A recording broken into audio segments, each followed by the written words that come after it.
Hello दोस्तों। हमने Uttarakhand history के लिए सीरीज़ शुरू करी थी। उसके हमारे 5 पार्ट आ गए हैं और जो हमारा पिछला पार्ट था उसमें हमने कत्यूरी वंश के बारे में जाना। आज इस पार्ट में हम चंद वंश की शुरुआत करेंगे और चंद वंश के बारे में जानेंगे। तो जैसे कि आप लोगों को पता है कि जो चंद वंश है उसकी स्थापना सोमचंद ने करी थी। परीक्षा वाणी की पुरानी बुक में चंद वंश के संस्थापक थोरचंद को कहा गया है, जो कि गलत है। हमारा आयोग भी सोमचंद को ही संस्थापक मानता है। अगर बात हम इतिहासकारों की करें तो अजय सिंह रावत, यशवंत कटोच ने अपनी बुकों में सोमचंद को ही संस्थापक माना है। ठीक है, सोमचंद को ही संस्थापक माना है।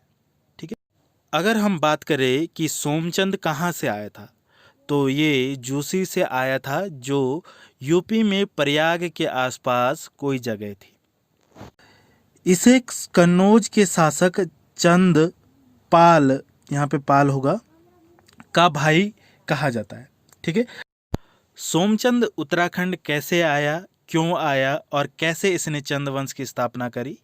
तो फ्रेजर के अनुसार सोमचंद को बोरा जाति के लोगों ने बुलाया, लेकिन कुछ लोग ये भी कहते हैं कि सोमचंद उत्तराखंड यात्रा पर आया था, जिसके बाद ब्रह्मदेव की पुत्री से विवाह के बाद इसने चंद वंश की स्थापना करी।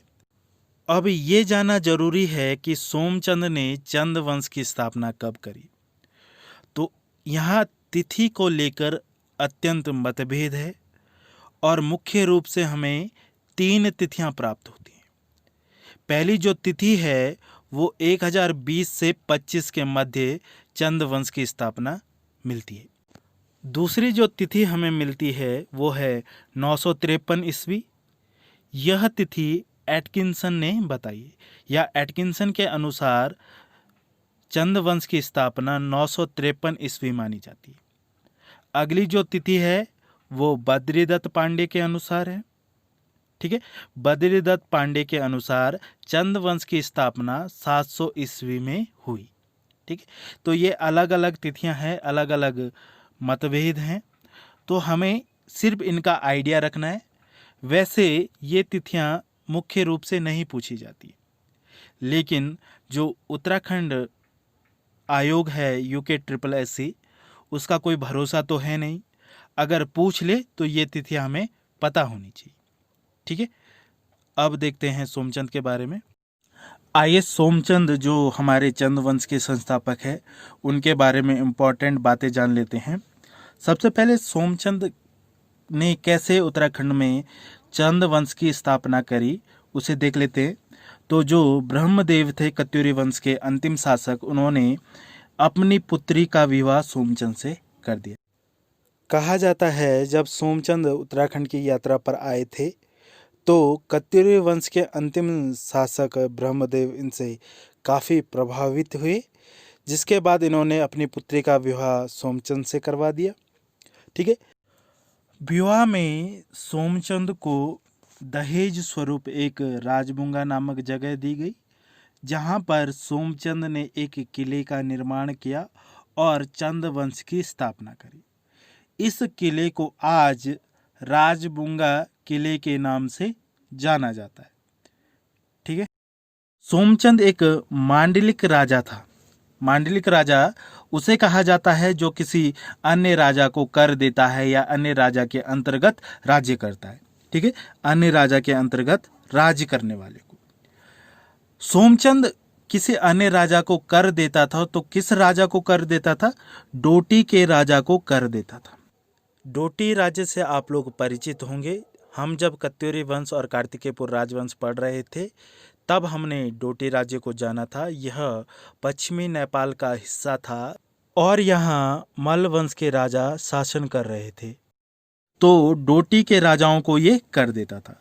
सोमचंद के समय डोटी का राजा कौन था ये जानना आवश्यक है। तो सोमचंद के समय जो डोटी का राजा था वो था जयदेव। जयदेव, ठीक है, जयदेव मल्ल या जयदेव। ठीक है, और डोटी के शासकों को रैका राजा कहा जाता था। ठीक है, यहाँ पे लिखा हुई है डोटी के राजा को रैका राजा कहा जाता था। सोमचंद ने जब राजबुंगा किले का निर्माण करवाया तो उसने उसकी चारों दिशाओं में 4 किलेदार नियुक्त करे। 4 किलेदार नियुक्त करे जिन्हें चाराल या चार आल कहा जाता था। ठीक है, चाराल या चार आल कहा जाता था। ये जो 4 किलेदार थे ये अलग अलग जातियों से थे। ठीक है, तो जो पहली जाति थी वो कार्की जाति, दूसरी बोरा जाति, तीसरी तड़ागी जाति और चौथी चौधरी जाति। यानी ये 4 जातियों से 4 किलेदार थे। पहला कार्की जाति से, दूसरा बोरा जाति से, तीसरा तड़ागी जाति से और चौथा चौधरी जाति से। ठीक है, बात करते हैं कि सोमचंद द्वारा किन नए पदों की स्थापना करी गई। तो सोमचंद ने जो प्रमुख पद स्थापित करे उनमें 2 प्रमुख पद थे, सेनापति और मंत्री। ठीक है, यहाँ भी सोमचंद ने अलग अलग जाति के लोगों को स्थान दिया और मेहरा जाति के लोगों को मंत्री तथा फर्त्याल जाति के लोगों को सेनापति बनाया। ठीक है, लोग सोमचंद का विरोध ना करें और उसे अपना राजा माने, इसलिए सोमचंद ने इन 2 थोकदार जातियों को सेनापति बनाया, मेहरा और फर्त्याल। मेहरा और फर्त्याल। ठीक है, तो मंत्री मेहरा जाति के लोगों को बनाया गया जबकि सेनापति फर्त्याल जाति के लोगों को बनाया गया। ठीक है, फर्त्याल जाति के लोग ढुंगरी में रहते थे, ढुंगरी नामक स्थान में रहते थे। ये जो ढुंगरी थी ये सुई के किले के पास थी। ठीक है, सुई के किले के पास थी और इस सुई के किले का निर्माण ब्रह्मदेव ने करवाया। ब्रह्मदेव ने करवाया और ब्रह्मदेव क्या था? कत्यूरी वंश का अंतिम शासक था। ब्रह्मदेव कौन था? कत्यूरी वंश का अंतिम शासक। अन्य पदों की बात करें तो सोमचंद ने चौथानी ब्राह्मण का एक समूह बनाया। चौथानी ब्राह्मणों का एक समूह बनाया जिसमें 2 जातियां प्रमुख थी, सेमल्टी और जोशी। जोशी जाति के लोगों को उन्होंने दीवान पद जबकि सेमल्टी जाति के लोगों को राजगुरु पद दिया। ठीक है, चौथानी ब्राह्मण की स्थापना करी जिसमें 2 प्रमुख जातियां सेमल्टी और जोशी, सेमल्टी राजगुरु तथा जोशी दीवान पद पर आसीन की। सोमचंद से संबंधित एक अन्य फैक्ट की बात करें तो सोमचंद ने सबसे पहले दूनाकोट के रावत राजा को हराया था। ठीक है, दूनाकोट के रावत राजा को हराया था। ठीक है, सोमचंद ने। अब अगर हम बात करें चंद वंश के स्थापना वर्ष के बारे में, ठीक है, चंद वंश के स्थापना वर्ष के बारे में, तो हमें 3 तिथियां देखने को मिलती है। पहली जो तिथि है वो बद्रीदत्त पांडे के अनुसार 700 ईस्वी है, दूसरी 953 एटकिंसन के अनुसार और तीसरी तिथि 1018 अजय सिंह रावत के अनुसार। ठीक है, सोमचंद के बाद चंद वंश का अगला राजा था आत्मचंद। यह सोमचंद का पुत्र था। इसने 20 वर्षों तक कुमाऊं पर राज किया। इसके अतिरिक्त यहाँ कोई इम्पोर्टेंट फैक्ट नहीं है जो परीक्षा की दृष्टि से महत्वपूर्ण हो। इसके बाद जो अगला शासक था वो था पूर्णचंद। अजय सिंह रावत के अनुसार इसका जो शासन वर्ष था, शासनकाल था, वो 1066 से लेकर 1084 तक था। ठीक है, इनमें कुछ खास बातें नहीं है। इसके बाद अगला जो शासक आता है हमारे पास इंद्रचंद। इंद्रचंद पूर्णचंद का पुत्र था। इंद्रचंद पूर्णचंद का पुत्र था। इसमें 2-3 बातें इंपॉर्टेंट है। एक, रेशम उत्पादन और रेशम कार्य की शुरुआत करी इसने। ठीक है, रेशम उत्पादन और रेशम कार्य की शुरुआत करने वाला पहला जो शासक था वो था इंद्रचंद। या किसने शुरुआत करी? वो था इंद्रचंद। नेपाल मार्ग से चीन से व्यापारिक संबंध बनाने वाला शासक भी कौन था? इंद्रचंद। और किसके लिए? किसका व्यापार? रेशम का व्यापार। ठीक है, रेशम का उत्पादन अच्छा हो, रेशम का कार्य अच्छा हो, इसके लिए एक प्रथा इसने चलाई, पटरंग वाली प्रथा। इस प्रथा में क्या था कि हम जितना झूठ बोलेंगे उससे रेशम का उत्पादन उतना अच्छा होगा। इसलिए इसने इंद्रचंद ने ये प्रथा चलाई कि झूठ बोलो, पटरंग वाली प्रथा चलाई। इंद्रचंद के बाद जो शासक बने उनमें प्रमुख थे संसार चंद, सुधाचंद, हरिचंद, जो ज़्यादा इम्पोर्टेंट नहीं है, इनमें ज़्यादा प्रश्न नहीं पूछे जाते। लेकिन जो 8वां था उसमें 1, 2, 3 फैक्ट हैं कि वीणाचंद एक विलासी राजा था, ठीक है, और ये प्रथम शासक था जिसे खस राजाओं ने पराजित किया है। ये प्रथम शासक था, प्रथम चंद शासक था जिसे खस शासकों ने या खस राजाओं ने पराजित किया।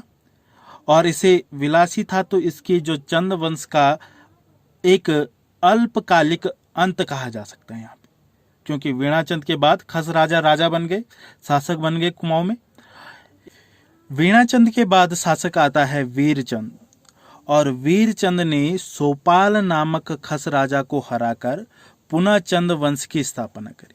तो हम कह सकते हैं कि चंद वंश के बाद वो शासक जिसने पुनः चंद वंश की स्थापना करी तो वो कौन था? वीरचंद। और इसने पुनः चौथानी ब्राह्मणों की स्थापना करी, पुनः चौथानी ब्राह्मणों की स्थापना करी और फिर से चंद वंश की स्थापना करी, चंद वंश की शुरुआत करी। ठीक है, अगला जो एक शासक आता है हमारे पास वो है नानकी चंद। नानकी चंद के बारे में ये कहा जाता है कि इसी के समय में अशोक चल द्वारा कुमाऊं पर आक्रमण हुआ 1191 में। नानकी चंद के समय ही अशोक चल ने कुमाऊं पर आक्रमण किया था। अशोक चल के 2 अभिलेख मिलते हैं, गोपेश्वर त्रिशूल लेख और बाड़ाहाट लेख। गोपेश्वर त्रिशूल लेख 1209 का है, जबकि बाड़ाहाट लेख 1191 का। गोपेश्वर के त्रिशूल लेख से हमें यह पता चलता है कि अशोक चल ने कुमाऊं पर 1191 में आक्रमण किया। ठीक है, चंद वंश के आगे के शासकों के बारे में हम अगली वीडियो में देखेंगे। अब यदि आप लोगों को मेरी वीडियोस अच्छी लग रही हैं तो प्लीज़ लाइक कीजिए, शेयर कीजिए, कमेंट कीजिए और चैनल को सब्सक्राइब कीजिए।